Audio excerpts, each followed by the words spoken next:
여러분,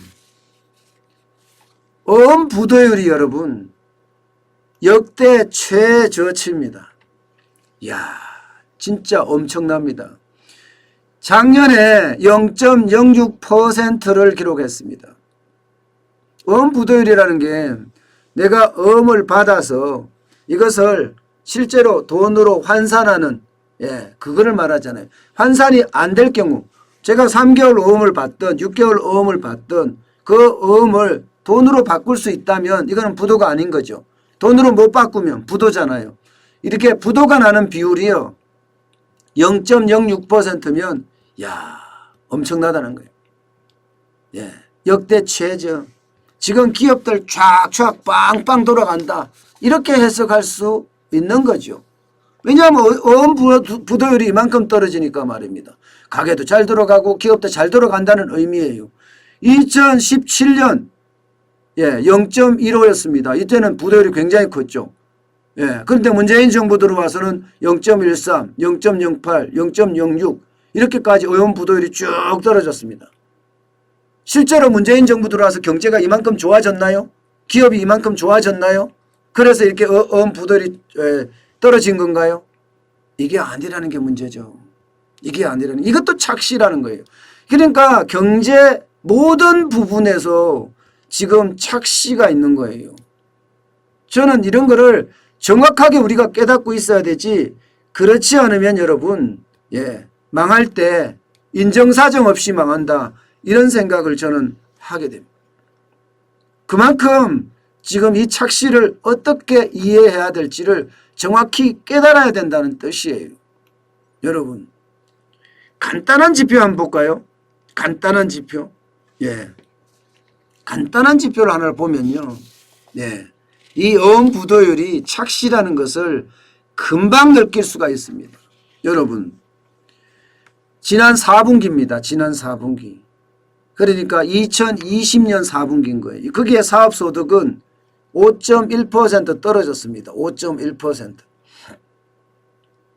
2019년에 104만 8천 원이었던 사업소득이 2020년에는요 99만 4천 원으로 사업소득이 떨어졌어요. 그런데 2019년 4분기만 떨어진 게 아닙니다. 계속해서 지난해 2분기부터 시작해서 3분기, 3분기까지, 그리고 4분기에도 떨어지고 2분기, 3분기, 4분기 연속해서 지금 사업소득이 계속 떨어졌거든요. 그런데도 어음 부도율이 최저다. 이것은 일단 이해가 안 되는 부분이잖아요. 그죠? 분명히 이해가 안 되는 부분이에요. 그래서 그 분석을 정확히 하게 되면 어음 부도율이 이렇게 떨어진 것은 유동성 장세가 큰 역할을 하고 있구나. 쉽게 말하면 돈 빌리기가 쉽다. 그리고 요즘은 위기 때는 어음을 안 받으려고 그래요. 전부 다 현금을 받으려고 합니다.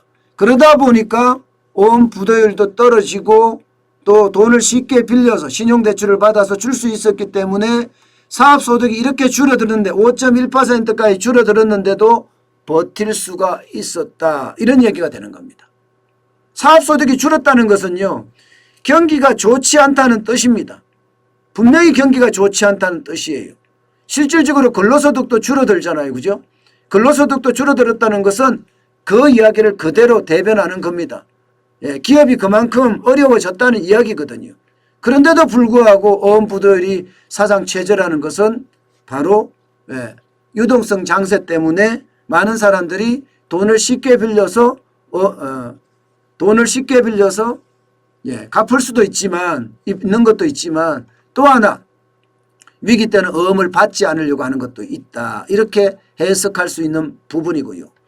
또 하나는요 여러분, 바로 이거예요. 엄청나게 많은 자금에 대해서 쉽게 말하면 대출 연장을 해줬습니다. 이자 상환도 유예해 줬습니다. 금액을 보세요. 금액을요. 여러분, 만기 연장하는 금액은요 121조 1602억 원입니다.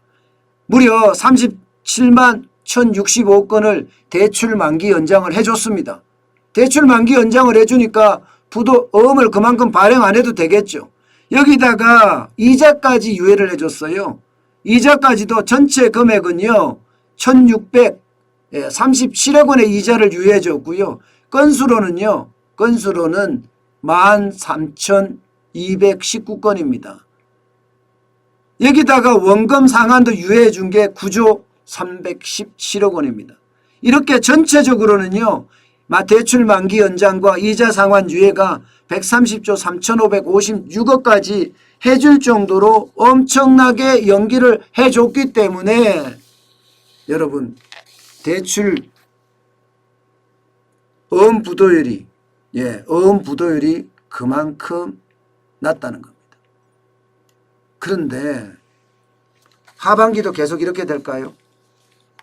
저는 이게 하반기도 이렇게 안 된다는데 전부 다 방점을 두고 있습니다.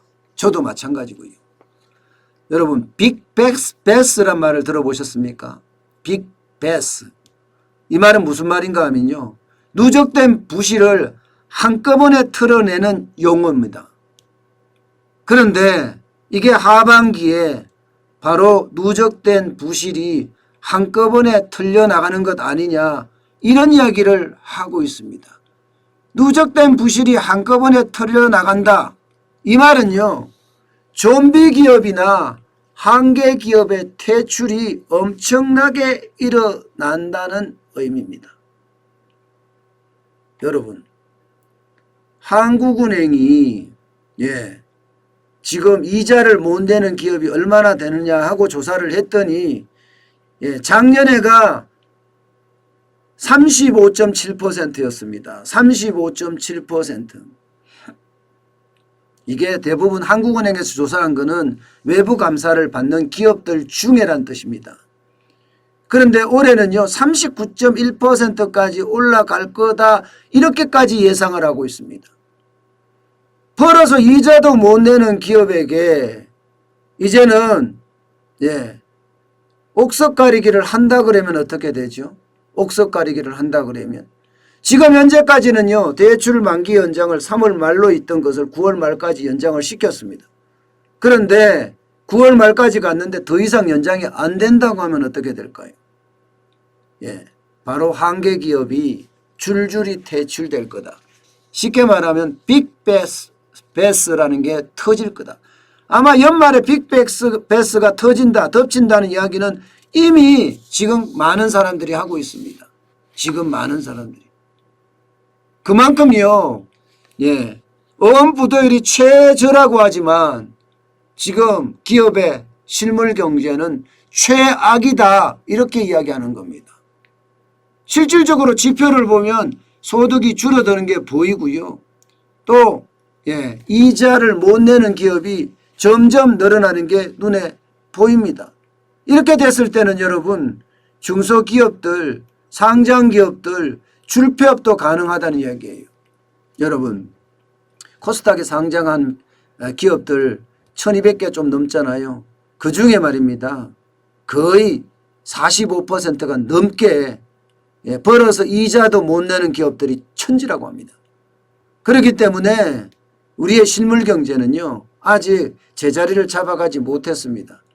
지금 우리 경제의 가장 중요한 핵심 시한폭탄이 바로 이런 부분들이에요. 좀비 기업이 너무 많다는 것.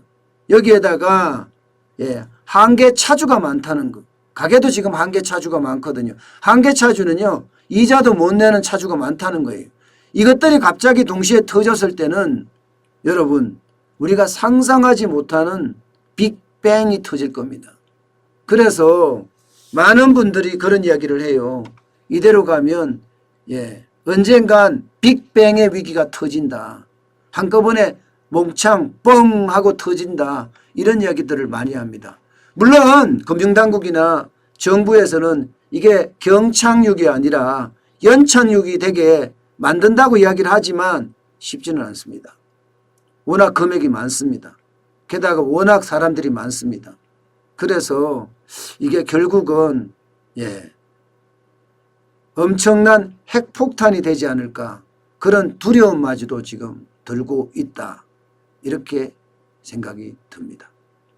여러분 실물은 분명히 아직 제자리를 못 잡았어요. 따라가지도 못하고 있고요. 이것을 반드시 봐야 됩니다. 이거를 제대로 못 본다는 자체가 진짜 안타깝거든요.